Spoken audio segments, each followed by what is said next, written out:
मतदान हुआ है क्या? मतदान करने दिया गया क्या?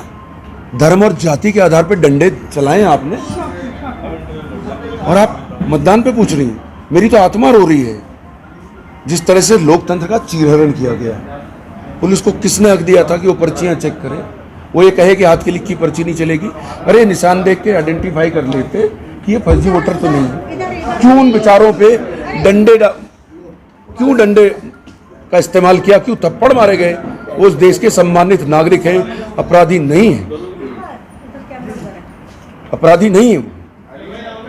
क्या मानते हैं वर्मा जी, जिस तरीके से भीड़ के द्वारा जो सत्ता पक्ष के नेता है उनको इसकी शिकायत की गई, लेकिन वो बिना किसी प्रशासनिक अधिकारी से बात किए हुए, बिना किसी से बात किए हुए वो निकल गए, क्या मानते हैं किसकी जिम्मेदारी बनती थी? ये अधिकारियों की जिम्मेदारी बनती थी। मैं तो खुले तौर पे कह रहा हूँ, जैन इंटर कॉलेज पतलिया साहब गली का मोहल्ला, और वहाँ एक गेट प्रशासन की जिम्मेदारी थी कि बहुत सारे पोलिंग बूथ स्टेशन अलग अलग जगह लगाते ताकि इस शहर का सम्मानित मतदाता अपने मत का इस्तेमाल कर पाता। ये साजिश है, ये जानबूझ के साजिश। एक मिनट रोकोगे तो कुछ और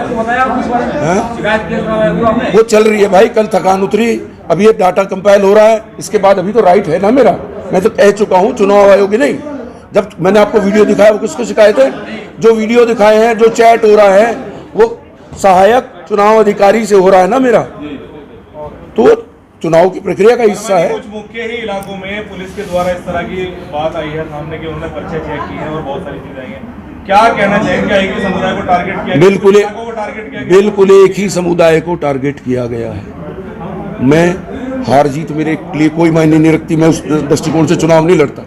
मैं तो यहाँ सेवा के लिए आया हूँ। सबसे पहला तो मतदाता इज्जत से वोट तो डालने दो। ये तो थोपा हुआ इलेक्शन है, फिर इतना ड्रामा करने की क्या जरूरत है यार?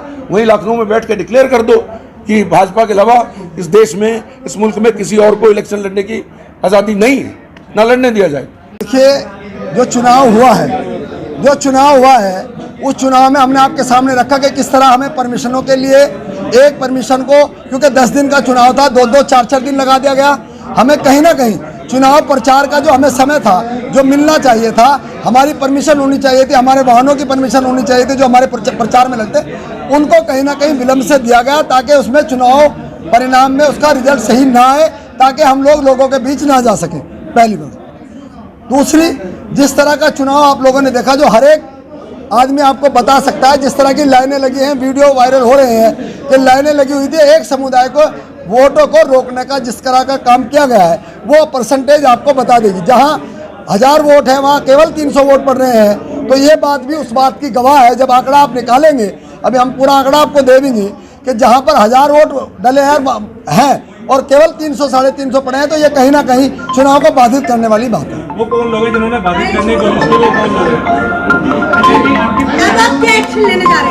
देखिए, इसमें हम लोग जिस तरह की हमारे प्रत्याशी ने बताया, क्योंकि वो एक एडवोकेट भी है, जिस तरह की बात उन्होंने रीट फाइल करने की बात कही है, तो उस पर विचार कर हम लोग जो भी संवैधानिक तरीका होगा रीट का उसको करने का, मजबूती के साथ उसको करने का काम करें। हम रिपोल की भी बात कर रहे हैं कि कम से कम जहां चुनाव बाधित हुआ है वहां कम से कम रिपोल कराया जाए। देखिए, हमारे प्रत्याशी के साथ जिस तरह की मारपीट की गई, और वो उस प्रत्याशी ने की जो भाजपा का प्रत्याशी है, हम लोग वहां गए भी थे, वहां फर्जी वोटिंग की बात चल रही थी, तो रोकने का प्रयास हमारे प्रत्याशी ने किया, उसके साथ वहीं अंदर ही मारपीट की गई। उसमें हमने उस दिन भी शिकायत दर्ज की थी, पुलिस को भी की थी, और कल हमने ऑनलाइन FIR कर दी। हम चाहेंगे कि प्रशासन उसमें संज्ञान लेकर गिरफ्तारी करने का काम करे। उसकी वीडियो रिकॉर्डिंग है वहाँ। अगर हमारा प्रत्याशी, कैमरे लगे हुए हैं, अगर हमारे प्रत्याशी की गलती है तो उसे न्याय संगत उसे दंडित करें। यदि हमारे की नहीं है तो जिसका जो दोषी है उसको सजा मिले।